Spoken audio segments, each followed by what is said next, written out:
Shadow পার্লামেন্টের কথা বলছেন, শ্যাডো আমরা মন্ত্রিসভার শুনতে কথা। পাচ্ছি, সেটা নিয়ে একটু বলবেন যে আসলে আপনারা কি ভাবছেন? আমি তো এই প্রথম পার্লামেন্ট নির্বাচনে অংশগ্রহণ করেছি। আমি তো এনজয় করেছি, পক্ষও এনজয় করেছি, বিপক্ষও এনজয় করেছি।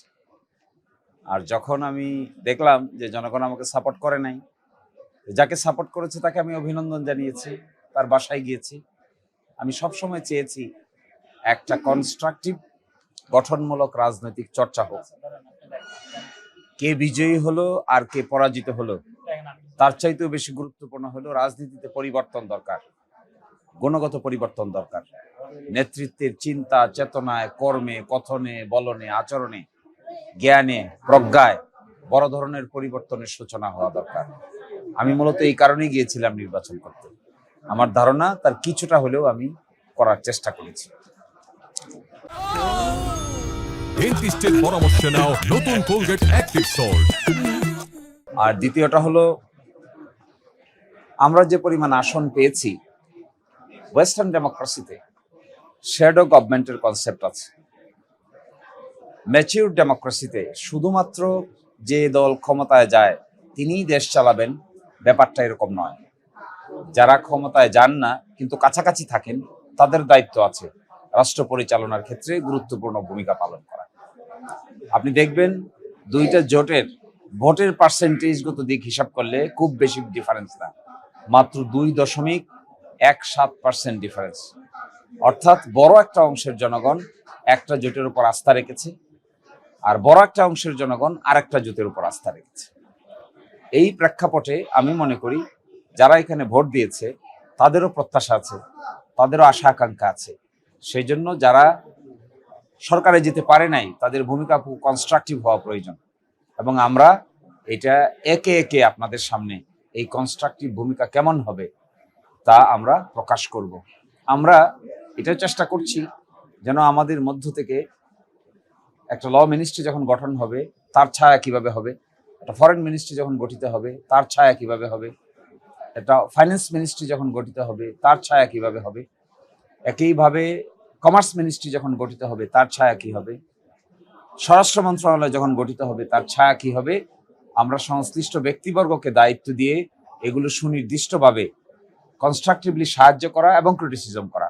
ভালো কাজ করলে অবশ্যই সাহায্য করা হবে, আর যদি ভালো কাজ না করেন অবশ্যই কড়া একাডেমিক সমালোচনার সম্মুখীন হতে হবে।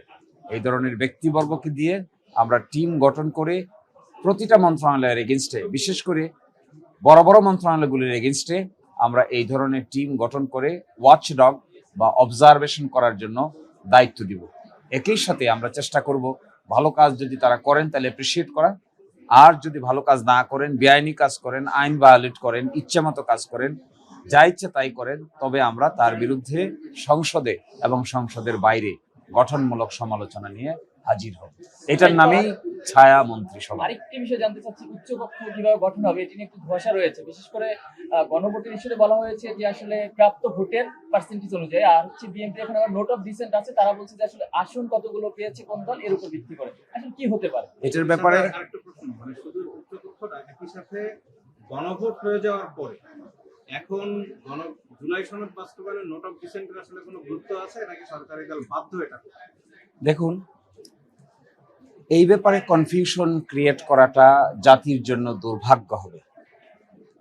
একটা গণভোট এবং ল্যান্ডস্লাইড ভিক্টরির পরে সরকার দলের পক্ষ থেকে এই ধরনের কথাবার্তা কাম্য নয়।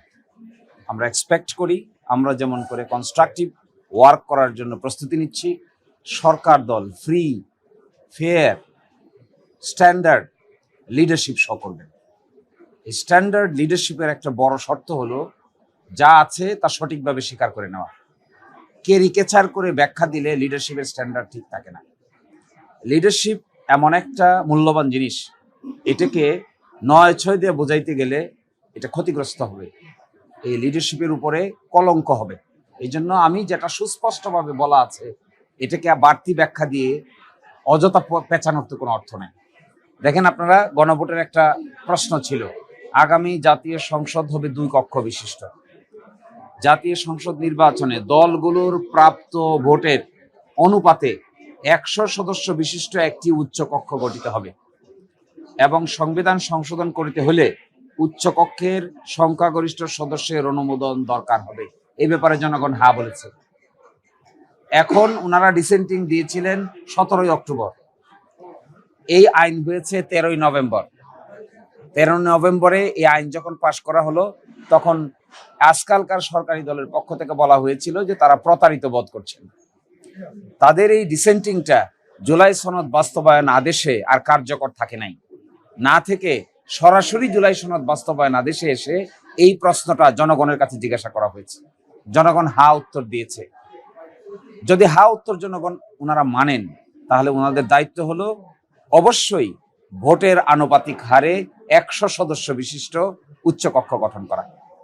এটাকে রেখে যদি ভিন্ন ব্যাখ্যা বিশ্লেষণ দাঁড় করাতে চান, এটা দুর্ভাগ্যজনক হবে। এটা মেজরিটির জুড়ে মাইনরিটিকে কোণঠাসা করা হবে, আর জুলাই সনদের কার্যকারিতাকে প্রশ্নবিদ্ধ করা হবে। ফলে আমরা মনে করি আগামীর যে উচ্চকক্ষ হওয়া উচিত, সেই উচ্চকক্ষে 100 সদস্য হবে, ভোটের আনুপাতিক হারে উচ্চকক্ষ গঠিত হবে। এটা ডিসাইডেড ম্যাটার। এটার সঙ্গে বাড়তি কোনো আলোচনা ভালো কিছুর জন্ম দিবে না। রাজনীতিতে আবার পচা জিনিসের আবির্ভাব।